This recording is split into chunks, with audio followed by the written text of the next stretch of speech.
Salut les followers! Comment allez-vous? Vous vous souvenez qu'il y a quelques mois, à la rentrée, on se disait ça? On ne sait pas si on va faire des cours en ligne, en classe, les deux, en même temps, pas en même temps, hybride, on ne sait pas. On se demandait vraiment comment cette année allait se passer. Et je suis sûre que chacun d'entre nous l'avons vécu vraiment différemment. Dans tous les cas, il a fallu s'adapter et se réinventer constamment. Et c'est loin d'être fini, car maintenant arrive le moment tant redouté de l'évaluation.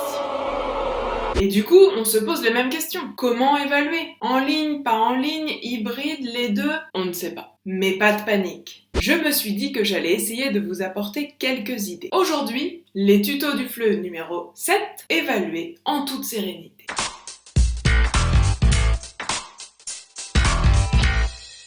Si l'évaluation est parfois une source de stress pour nous, les profs, rappelez-vous ce que ça fait d'être à la place des élèves. La boule au ventre, la peur de l'échec, la peur du jugement, la main tremblante sur le papier, la copie qui reste blanche. Mais pour ça, une solution, ajouter un peu de fun et surtout du positif dans l'évaluation. Vous pouvez le faire facilement grâce au pack d'autocollants pour l'évaluation. Ça permet de mettre de la couleur sur la copie et de valoriser les choses positives au lieu de toujours signaler les choses qui ne sont pas réussies. C'est un outil simple, drôle et franchement les élèves de tous les âges adorent. Pour motiver les apprenants et évaluer correctement leurs compétences plutôt que leurs connaissances, évaluons-les sur des tâches, des défis, des projets. Et que vous soyez dans une modalité présentielle, commodale, hybride, à distance, ça va bien se passer. Regardez par exemple dans la collection défis. Dans chaque unité, il y a un défi numérique que l'on retrouve sur l'espace virtuel. Ce défi correspond à une tâche finale que l'apprenant va pouvoir réaliser en ligne et vous envoyer directement par mail. Nous, de notre côté, il nous faut constituer une grille d'évaluation la plus juste possible.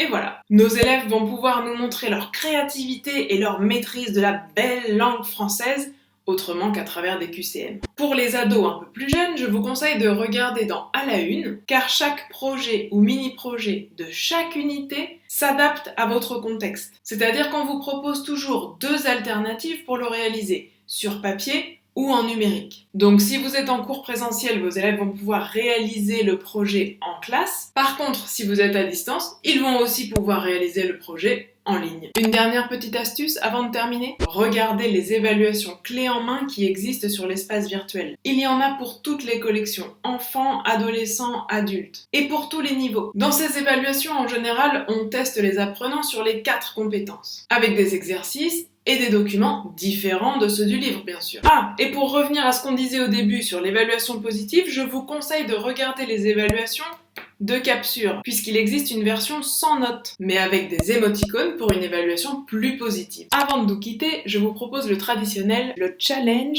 du prof de FLE. Puisqu'on parlait du stress de l'élève, je me demandais quelle couleur vous utilisez, vous, pour corriger les travaux de vos élèves, que ce soit papier ou numérique. Est-ce que vous êtes plutôt rouge traditionnel, vert positif, paillettes, licorne, arc-en-ciel? Répondez-moi dans les commentaires, comme ça on partage les bonnes idées. C'est terminé. Comme d'habitude, si ça vous a plu, likez, partagez, commentez, abonnez-vous et rendez-vous le mois prochain pour une nouvelle vidéo. En attendant, n'hésitez pas à découvrir les ressources qui se trouvent sur l'espace virtuel et les rencontres virtuelles sur le thème de l'évaluation. Tous les liens sont dans la description de la vidéo.